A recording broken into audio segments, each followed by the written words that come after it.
Colonel John Spencer, welcome to the Dispatch Podcast. Well, thanks, Jamie. Thanks for having me. In our correspondence, I was very happy to hear when you first responded, or at least you most recently responded yesterday, saying that you don't talk politics, so you don't know if you're right for the show. That's exactly right for this episode, definitely. There will be no politics in this episode because we were looking for your expertise. And as the listeners have heard in my intro, you have extensive expertise in urban warfare. But if you could just briefly maybe just walk us through your background, starting in the military, to how you became one of the universally recognized experts on urban warfare. Sure. And thanks, Jamie. Thanks for having me. I'll say it's unique that I say I don't do politics, but all war is politics. So and I taught strategy at West Point, so complicated. From my background, I served 25 years in the U.S. Army as an infantry soldier and officer. That included 2 combat tours, year-long combat tours in Iraq, so a little bit of urban warfare myself.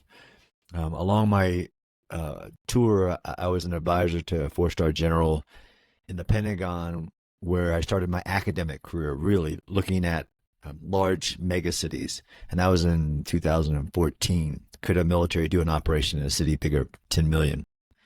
I moved to West Point. I started teaching strategy.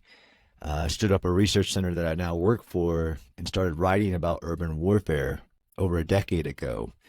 And that started my journey into, if somebody's relying on just their experience, then you probably shouldn't listen to them, because war has a very long history, almost to the history of civilizations. In 2018, I became the chair of urban warfare studies for the Modern War Institute, which is that research center that I helped stand up, where I got the job of traveling the world and going into war zones and studying battles firsthand and then writing about them. So I have multiple books on urban warfare, over 100 articles, and have been to many places that others just haven't been to, especially Gaza. So I just got back a couple weeks ago from Gaza, in Khan Yunis, where I interviewed everybody from the prime minister, the chief of the military, to division commander in the fight, battalion commanders, brigade commanders, and walking the ground of what I view as the biggest military challenge any military has faced in modern history.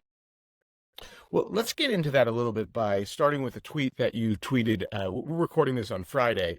I think it was either yesterday or the day before, to Joe Rogan. You said, at Joe Rogan, "You were very wrong on Israel and how this war is going in Gaza. I just got back from Gaza. I'm one of the world's leading experts on warfare. Let's have a conversation about facts, opinions, disinformation, myths about it and the history of warfare." And that was in response to a video that I watched about the war in Gaza with not an expert, but a comedian, or at least I didn't find him very funny, but a supposed comedian. And he said the following, in part. They're always saying they're only targeting Hamas and everybody else is a casualty.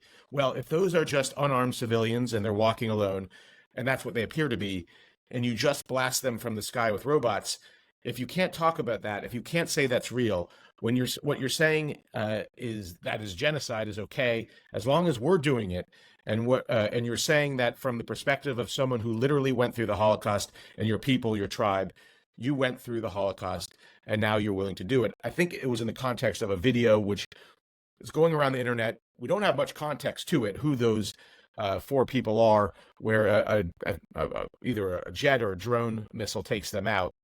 It's an incredibly serious charge that Holocaust survivors are committing a genocide in Gaza.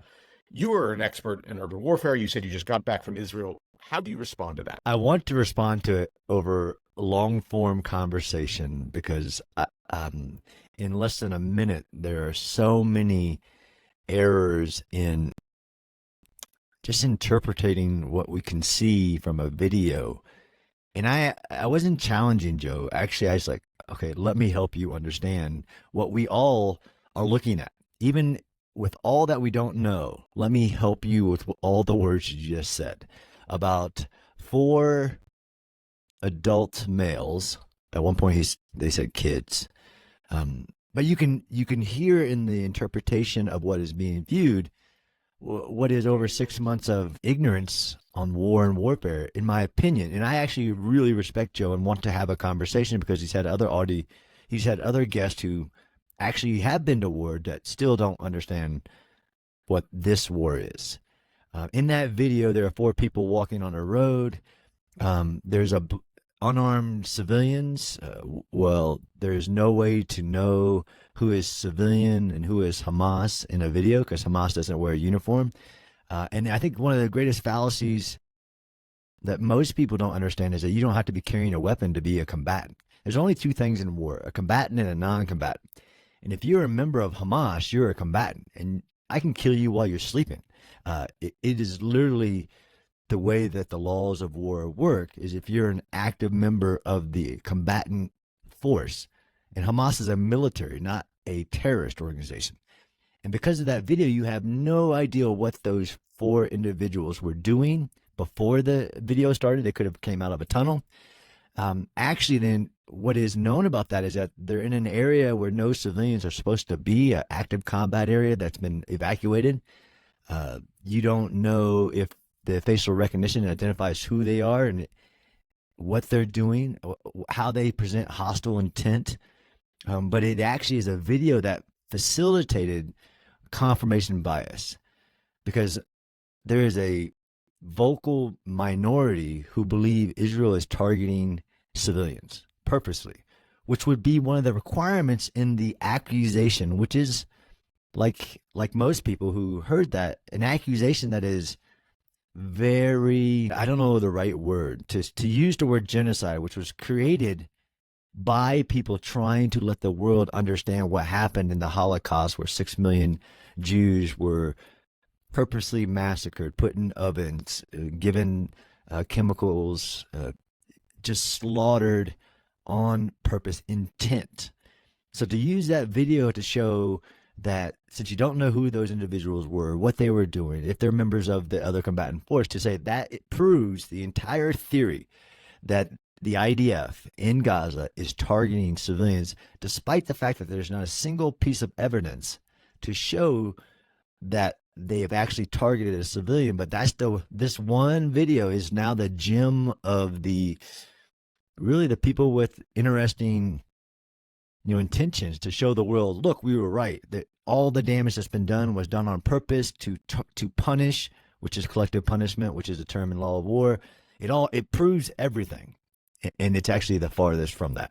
I'm going to go to your experience in Gaza, but just one last point on the Joe Rogan video. When I see videos like that and people talking about, Israel deliberately targeting civilians, I think back to the Kahan Commission after the Lebanon War in '82, where they held Ariel Sharon accountable not for what he did, but what he should have known others were doing, which seems to be a pretty high standard, showing that Israel holds its own soldiers and leaders accountable for conduct that it conducts in war that is unlawful. I mean, I don't know if you want to speak to that. Sure. What militaries that that are moral do to soldiers who do things that are unlawful and immoral. That's right. Actually, so in the history of war, even as we're speaking, there are very few moral military forces. Yeah, if you take a collective, if you count Russia, Syria, Hamas, Iran, Iraq, all the people who don't follow the law of war. But those who do follow the law of war, and I've spent a lot of time with the IDF, not only do they follow all the laws of war, they follow an internal professional military ethic, as in what do we do? And that's the same with my military, the U.S. military, when I served.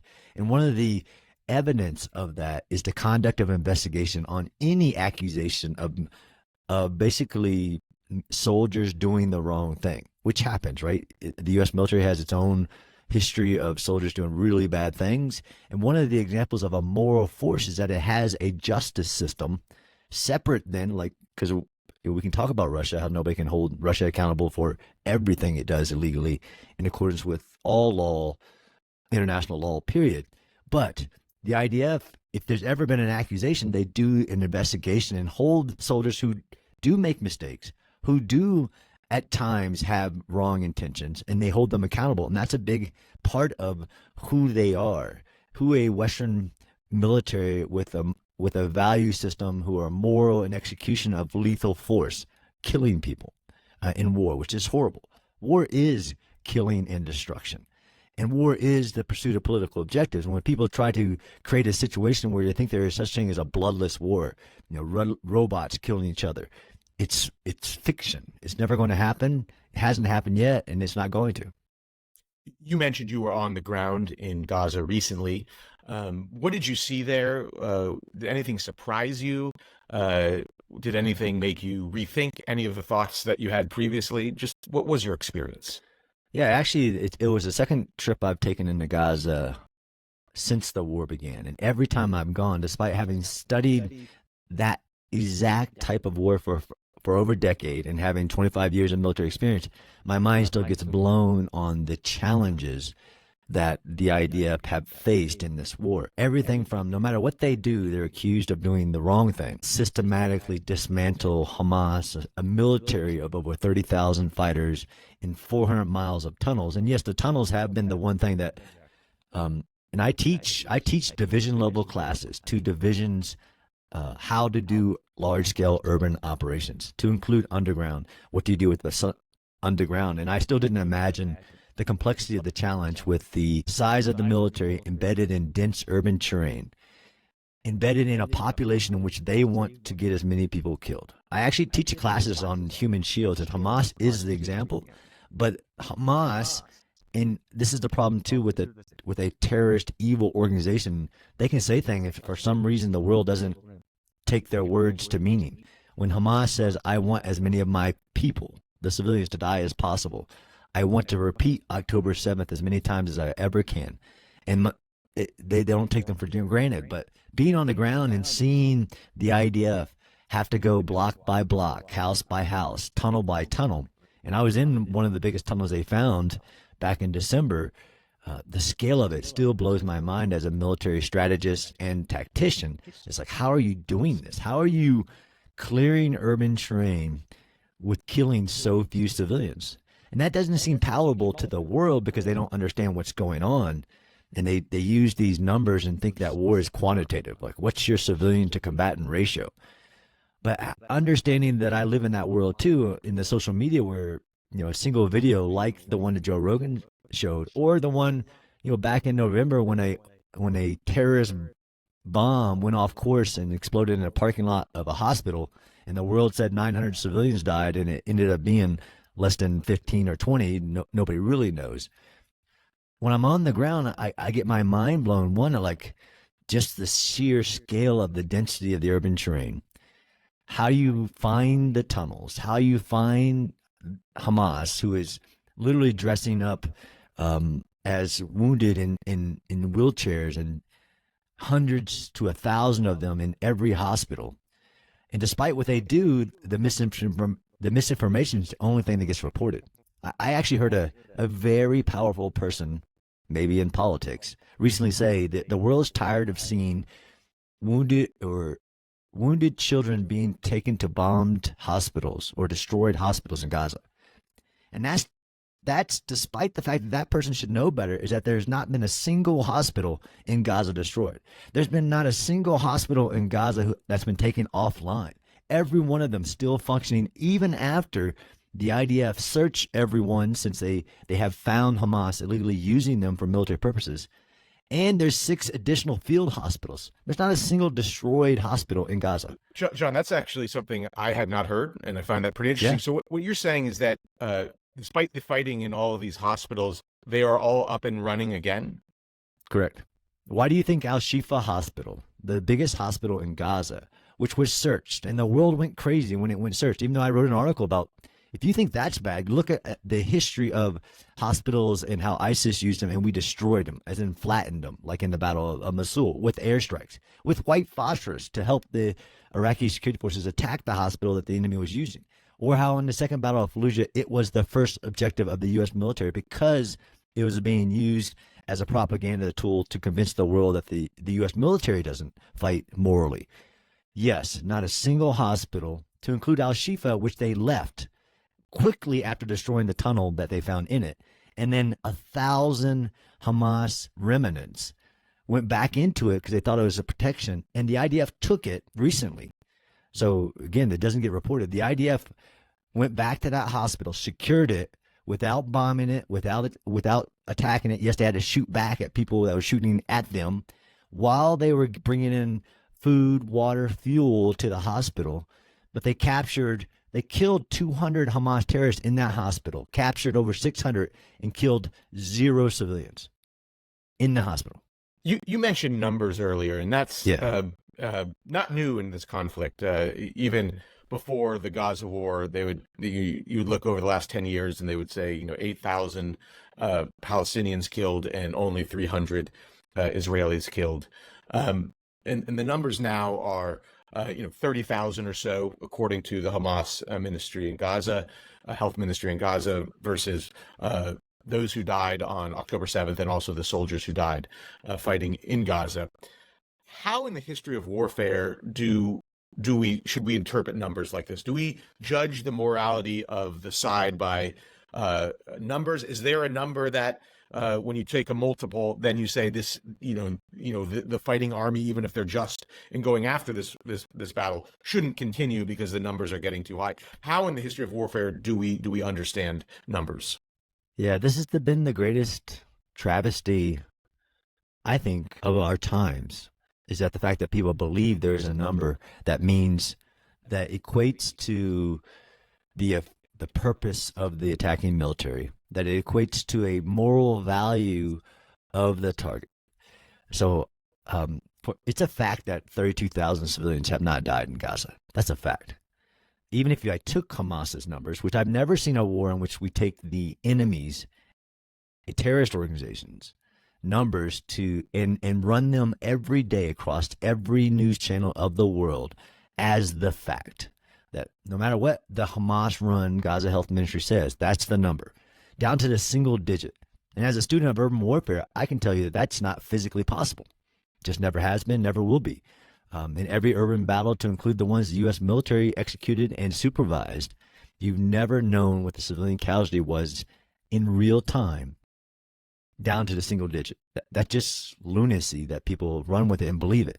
Now, that's a great question on whether, is there a number? And I was getting this at the beginning of the war. Like, is there a number in which it's too much? No, there's not. There is a number in the law of war, the way it works as military necessity. Is the entire war necessary?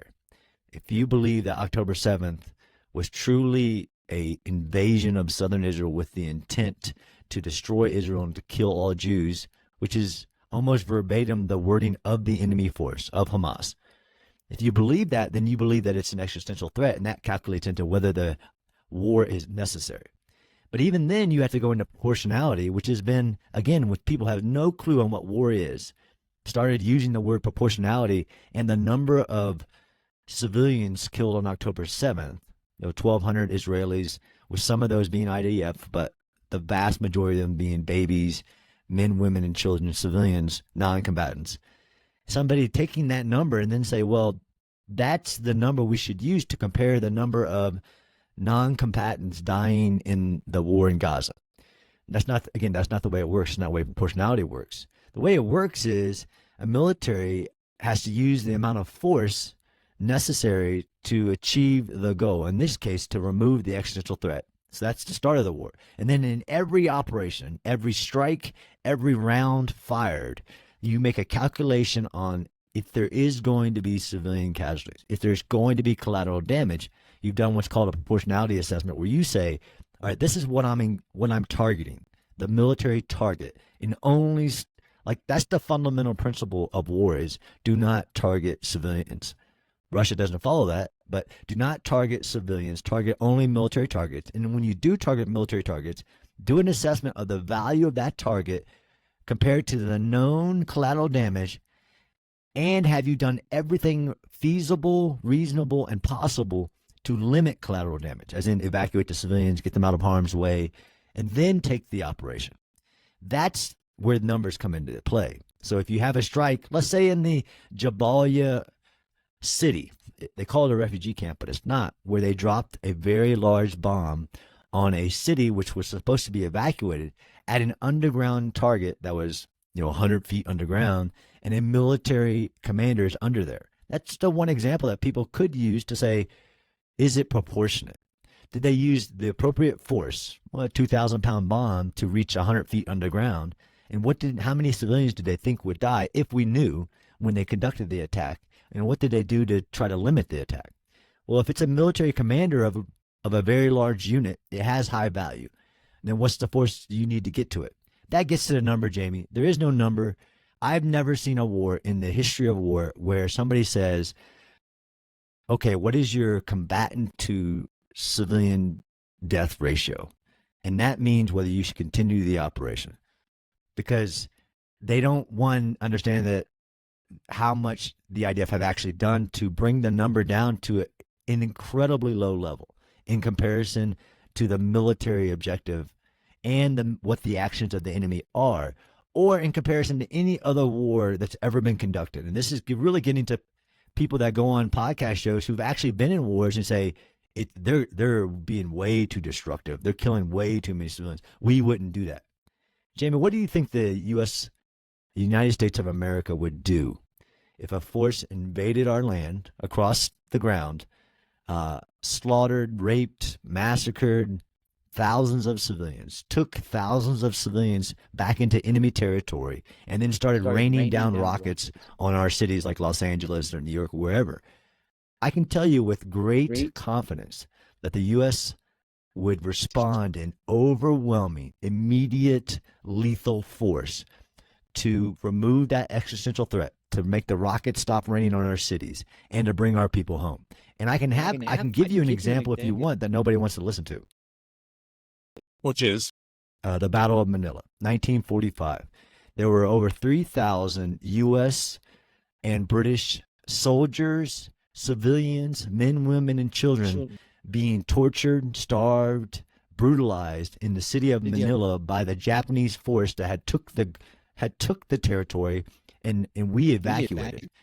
2 years later, we regained the strength in the Pacific and started our counter campaign to liberate. Military commander said, go to Manila and bring our people home.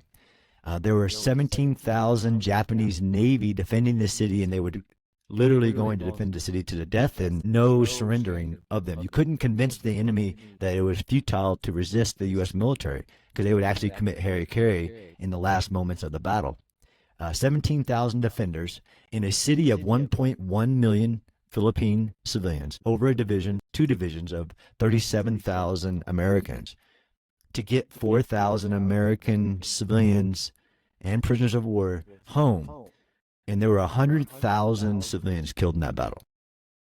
And it didn't hit the national news that it shouldn't have happened because of the enemy. And which is interesting, again, if there was a number of 32,000 that the enemy was providing in Gaza, like in Manila, a great majority of those were killed by the enemy. The Japanese were slaughtering civilians and stacking them in the basements of bodies by 5 high, and just slaughtering the civilians because they didn't care about the civilians. They actually wanted the civilians to die. But if anybody thinks there's an alternative to taking an enemy territory that has been very well defended, urban territory, that has a subterranean, like Manila had subterranean as well. And actually, MacArthur said you can't have air power. You can't use bombs. You can't have any unobserved artillery because he didn't want Manila destroyed, and Manila was still destroyed and 100,000 civilians were killed. Because if, as an enemy who's willing to die for the ground, I can actually make it very costly on you and on the civilians when you try. John, but I think you alluded to it. It does seem, is there any comparison? You mentioned the extent of the tunnels underground, but comparison to a battle that America has fought where, we have the general Atlantic and Pacific and kind of protecting most of our civilian population. We're not really next door to most of the enemies that we fought. We certainly are not in wars with Mexico and Canada.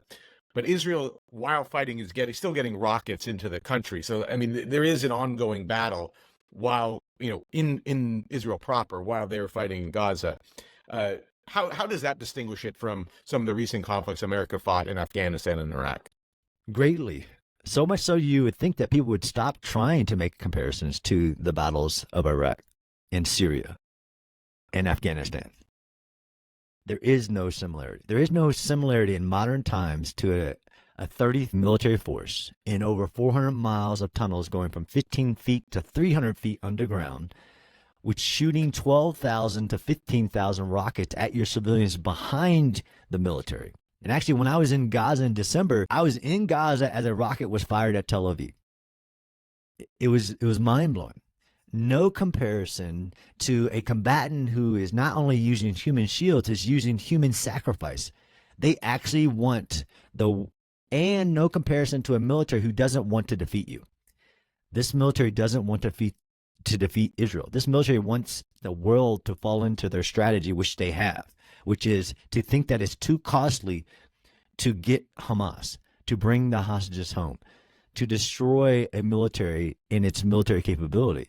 The world has fallen into its strategy, which is not to resist. It is to just buy enough time for the United States, the only superpower left in the world, to stop Israel and say, look, Israel, I know you had the right to defend yourself. I got it. But it's costing too much. What do you mean it's costing? So John, I searched the internet to try to find criticism to see if there are any experts who are trying to contrast, and I did find one, and I'd just like to read a couple of his quotes and respond. His name is Larry Lewis, the director of the Center for Autonomy and Artificial Intelligence at the Center for Naval Analysis. He wrote this on just security. I think you alluded to one of the points earlier, but he wrote, the IDF also appears to have adopted a high threshold for acceptable civilian loss in Gaza. This leads to the IDF making targeted decisions that create significant numbers of civilian casualties, such as an October 31st strike on the refugee complex in Jabalia. The level of civilian harm that resulted from that strike is something we have not seen U.S. forces doing deliberately in recent operations. The IDF seems willing to conduct attacks knowing that scores or even hundreds of civilians will be harmed. It appears that Israel's risk tolerance for civilian harm compared to expected operational benefits is significantly different than in the past. How do you respond? I mean, it's actually not funny. It's actually very dangerous because it's somebody. One, I know the article because it misquotes me, where somebody else quoted me saying that Israel has created a gold standard, which I strongly disagree with. And I actually published an article saying I didn't say that. I said that they created a new standard, which I actually think is problematic if people think it'll be repeated. But what that author does, and I don't know if you notice how many times he says appears to be.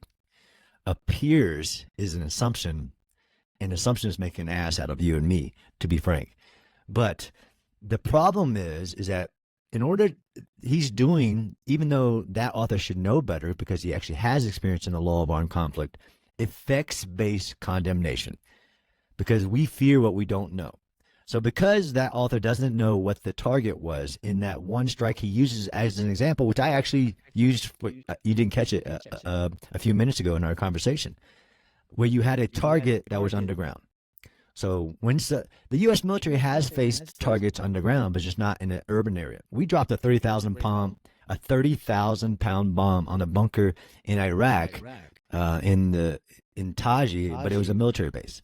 The problem is that there is no military bases in Gaza. Hamas built its entire military industrial base, all their tunnels, underneath buildings. And what I learned in my visits is actually I used to think that Hamas built their tunnels under schools and UN facilities and things like that. And what I've learned is that in a lot of cases, no, they built their tunnel and then built the school on top of it. So the problem with that strike in saying appears to be making a targeted decision and accept a higher level of civilian tolerance. Okay, so just in that statement, appears. So that means you don't know what they were actually engaging. And this is the point where the world has become, doesn't matter what the IDF Israel says, they're lying, right? So it doesn't matter what the terrorist organization that created the greatest disgusting attack on humans in modern history in the October 7th attack, but we're going to start believing everything they say. So that's really like where the world's lost their mind, like IDF lying, Hamas terrorists telling the truth. But so in this strike, he appears to have taken a higher level of civilian tolerance. Again, like the video, so you're saying that anybody who was dressed in civilians in that strike in Jabalia was a non-combatant civilian. Because the morning after, all I saw were adult military-age males surrounding that crater in an area which was told to evacuate. But you're saying that all the civilians, because Hamas doesn't wear military uniforms, and anyone that died on that strike who wasn't a civilian, I can't prove if they were a combatant. They're all civilian deaths. So when the IDF made their decision, and this is why I call it effects-based condemnation, this person who should know better is looking at what happened and said, clearly by the effect, the IDF had the intention of killing civilians or had a higher tolerance of civilians. That's not the way the law of war works. The law of war works is before Israel took the strike, what were they targeting? So they say they were targeting a Hamas commander and his men in a deep buried military tunnel underneath the civilian building. And then you would have to know what Israel knew about the civilian presence and what did they do to limit collateral damage before the strike based on what the target was. All that's not in that statement. It's all assumptions, and it's actually ridiculous. Let me just quote one more part of it and get you to respond. Sure. He says, what we are witnessing in Gaza is the IDF employing several precautionary measures that they have used before with no tangible evidence of data collection, analysis, and adaptation for the current environment. The cut and paste approach to precautionary measures we see by the IDF falls far short of the gold standard for civilian harm mitigation. It is telling when commentaries lauding the IDF can cite only those measures. Great. No, I think that's a great quote to pick apart the anti-intellectual aspects of that amount of analysis, right? So this is what people interpret what they can see. What we see, well, it's not what I see since I've been on the ground, and I'm sure that author hasn't been on the ground and asked the IDF, what steps are you taking to minimize in targeting or in operations to minimize civilian harm? So one of the aspects of that comment is that other tools that we've seen in the past that have had minimal effect, basically saying that doesn't matter what the IDF does, it matters what the effect is, right? Which again is a false statement. And one of the pieces of evidence that I have collected that would totally disprove that is one being on the ground with the IDF civilian harm mitigation cell commanded by a one-star general whose only job is to track civilians and to issue the guidance to civilians where to go, where to stay out of harm's way, how to get away from areas where there is combat. And they're using technologies that no military has ever used and what we call a common operational picture to inform military decisions, not to inform the world and make the world feel better about war, to inform military decisions in accordance with the legal obligations in urban combat. As in, do you know how many civilians are there? And are you doing everything physically possible to get them out of harm's way? This is the use of their maps, right? The IDF started handing out their map. It's called a GRG. It's a map with a bunch of, they basically cut parts of the city up into maps. Now they're using that map and the presence of any cell phone, whether it's on or off, satellite imagery, drones going in, to see if there are any civilians left in the environment, and so they can move forward and clear. Because it doesn't matter what type of misappropriation of other wars you're applying. This is about clearing the enemy's territory, hostile environment, and how to do it with the minimum number of civilians' death. But the evidence that I've collected from being on the ground and not just watching YouTube videos or TikTok videos or whatever we can get from open source intelligence, and seeing what the IDF are doing in their decisions and in their actions to limit civilian casualties. And it's historic by definition of the word. It's never been done in the history of war before. It wasn't what the United States did in its battles. It wasn't what the United States advised the Iraqis to do in their battles. It's just not factual and riddled with ignorance. We are literally at war with ignorance. John, I saw General Petraeus the other day give an interview. He said, this whole context is the most fiendishly difficult operation imaginable, speaking of where Israel is fighting. Other than this gentleman who I quoted from, what is there a debate within the expert community over what IDF is doing, or is there a consensus that they're doing their best to avoid civilian casualties? What is the debate in the expert urban warfare world? That's a great question. One, you'd have to tell me how we define an expert, as people even challenge that I'm an expert, right? So if you don't believe General Petraeus, one of the greatest warrior scholars, not based on his experience as the commander, like the head military commander of the entire war in Iraq, of the entire war in Afghanistan, the former director of the CIA, a PhD, literally, a PhD in counterinsurgency. If you don't believe him, but fine, you don't believe me, is there a debate that it could be done any other way? There is not a debate, but there is a fallacy.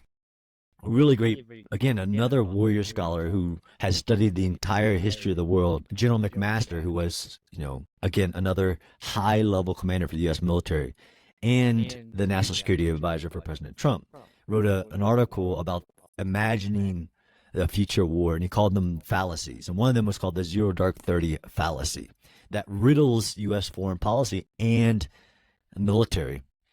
So this gets to whether there's a debate in military circles, as in military advisors or military analysts, on it could be done in another way. Look, General Petraeus is saying that nobody's ever faced it, and the way they're doing it is the right way. Yes, it will matter how you maintain international will, but this is about clearing contested dense urban terrain like we have had to do a very few times in our entire 200-plus year history. Clearing dense urban terrain from a combatant who can't be convinced to surrender or leave the terrain. McMaster talked about the Zero Dark 30 fallacy, which is the only people I've heard debate this is the people that you see saying that there's another way. You could do commando targeting of Hamas leaders.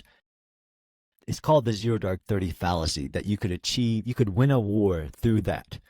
And it holds in place things like time. Yeah. So one of the John, but I think just to make sure the listeners get in, and the dispatch listeners, I think, are very smart. But when you say the 30 Dark 30, it's the kind of the Bin Laden raid, correct, in and out of Pakistan, correct, without civilians dying, correct, and you get your target, correct. That's the fallacy. And he was actually he wrote an article about the U.S. military relying on that theory that could achieve your strategic goals for the future, and that you wouldn't need a massive conventional capability to include ground forces to achieve your goal, whether it's to take what the enemy values, his strategic centers of gravity, whether that's his cities, or destroy his military, that you're not going to do that through Zero Dark 30 raids, special forces conducting precision intelligence-driven raids into enemy territory that miraculously they're not defending, and you surprise them.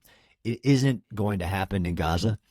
It only happened in Pakistan, where Bin Laden, after 10 years, we found enough intelligence to say he's probably at that house. And we can get in very quickly before the Pakistan government and military, a few blocks down the street, knows we're there. That's not going to happen in any case in Gaza. It's definitely not going to happen in southern Gaza. And if you did do it, like the one raid that Israel did to retrieve 2 of its hostages, which Israel was greatly criticized on using firepower to cover the forces that were going in there, the idea that you could do it without a lot of destruction and civilian casualties is also a fallacy, a myth. That's, in the expert circles, been the only real pushback, is an ideal that you could do it in a different way. And holding time constant, because in war people think that there's unlimited time, and clearly in this war there hasn't been unlimited time for Israel to maintain the will of the United States population to continue to destroy Hamas like everybody agreed needed to happen. But the time factor too is like, okay, let's stop everything and just leave the hostages in captivity, leave some rockets, a lot less, raining down on Israel. They can shoot those out of the sky, right? Just leave, just wait, just wait. That's the problem with any alternative. It is driven by time, and it totally discounts the fact that this massive other terrorist military, way more massive by tenfold, is attacking daily in northern Israel that Hezbollah is attacking. Let me close on two questions. Sure. One is, if the standard of warfare that some of the critics of Israel are making wins the day, that if you are a enemy and you hide and build facilities under hospitals and civilian territories, takes hold. If you can't really fight that enemy, what is the consequences that what will the consequences be for the Western world fighting militaries around the world, in American in particular? Defeat. That's the consequence. If this theory of the way that war should happen is defeat, that means no matter what the enemy does to you and your people, as long as they create an environment, they'll make it so costly that you decide that you cannot respond. So this is the Iranian strategy working. So that's who wins in this war, ultimately. Hamas could win a great victory if they survive the war, but basically Iran would win on the strategy and the architecture of a violent world that they're trying to impose on the Middle East. Develop proxies, attack Israel and the United States, and create an environment where its population say, look, I understand, they attacked us on Pearl Harbor, but they're in their cities and they're in Tokyo. You can't get to them, so we should just not respond. It leads to a much more violent world, in my opinion, and it leads to a point where the Western military, which relies heavily on 4 forms of national power, one of those being military, that says, look, I don't care how strong you are. We think that what is your civilian casualty count going to be when you go into that war? And we as the people decide that, well, we don't think it's necessary to fight that Nazi force that wants to take over the world, or that terrorist army that's been built, or that Iran who wants a nuclear weapon to drop it on its neighbors. Well, we don't care. Civilians will die. It's the ideal that in any war you could have a bloodless war. And it's a very violent world because just like terrorism, the rise of terrorism in the 1970s, if you don't respond to it, it's a proven strategy that will work, and it will happen over and over and over again until you do respond to it. I don't like war either, but there's no history, there's no rationale, there's no history of mankind that says there will be no wars needed to protect people. Let me close on this question. We focused on the war in Gaza today, but you've written on many other conflicts, including recently a lot on the Ukraine-Russia conflict. I'm interested in this if you have a comparison and contrast how your expert advice was received when you were writing about Ukraine more versus what you're writing now about Israel, if you've seen a difference in reaction from mainstream media outlets. Well, again, people can have opinions. Well, facts don't have opinions.